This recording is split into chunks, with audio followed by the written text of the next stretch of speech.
teka nga pala, bago pala ako magtanong ulit, sila palang tatlo ay nabibilang sa magkakaibang klaseng motorcycle company, di ba? Yes. What? Oh, buti makalimutan.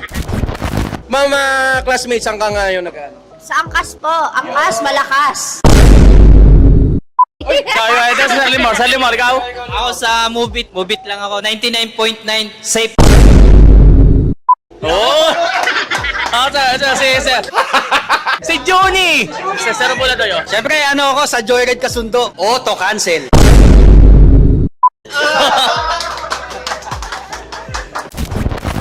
Hindi. Ano yun?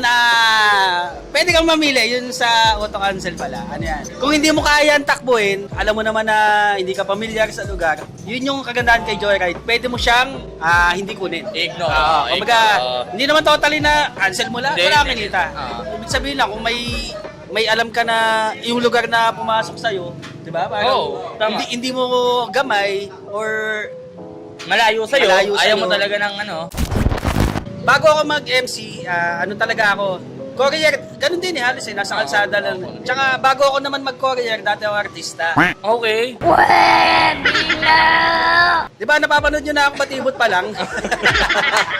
Yung pala yun.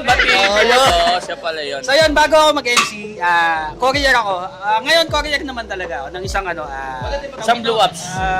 E-commerce. E-commerce. Isang e-commerce.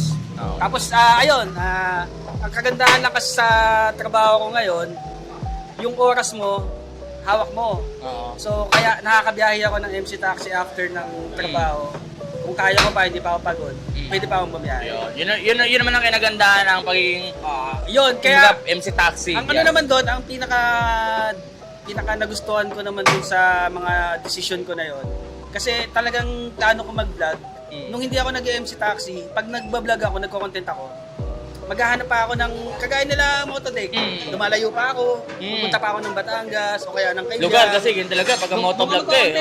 Hanap ka So talaga ng ang lugar eh. nangyari, lumabas yung MC taxi, nakita ko yung mga vlogger, guys, si Dawiwi.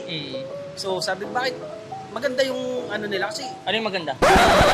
yung sakay. Yung content o yung sakay? Kasi syempre pagka Nililiwanag ko lang. so andito na ako sa vlogging eh. So ngayon nag-MC taxi ako. Kung wala akong ma-content, kumikita ako. So bonus na lang kung may ma-content ako. Parang gano'n. Yun yung pinaka the best na parang yun yung pinaka na-achieve ko sa pagiging MC taxi. So ngayon may Buladoy rides kasi may MC taxi. Parang gano'n. May maganda rin na idulot yung pagiging yung pagiging ang pandemic, no? Kasi sa pandemic, diyan nauso yan eh. Diba? Diyan nauso yan na mga rider, mga delivery, tapos yan, ganyan. Kaya, okay din siguro. Yun ang sinasabi nga talaga eh, yung negative, gawin mong positive. Diba? Kapag may nangyari sa'yo hindi maganda, ano mo yung positive side nito. Like and follow Buladoy Rides. Hello guys, please like and follow Buladoy Rides. Hello everyone, please like and follow Buladoy Rides. Hello guys, my name is Aranya. Please like and follow Buladoy Rides. Hello everyone, please like and follow Buladoy Rides. Thank you.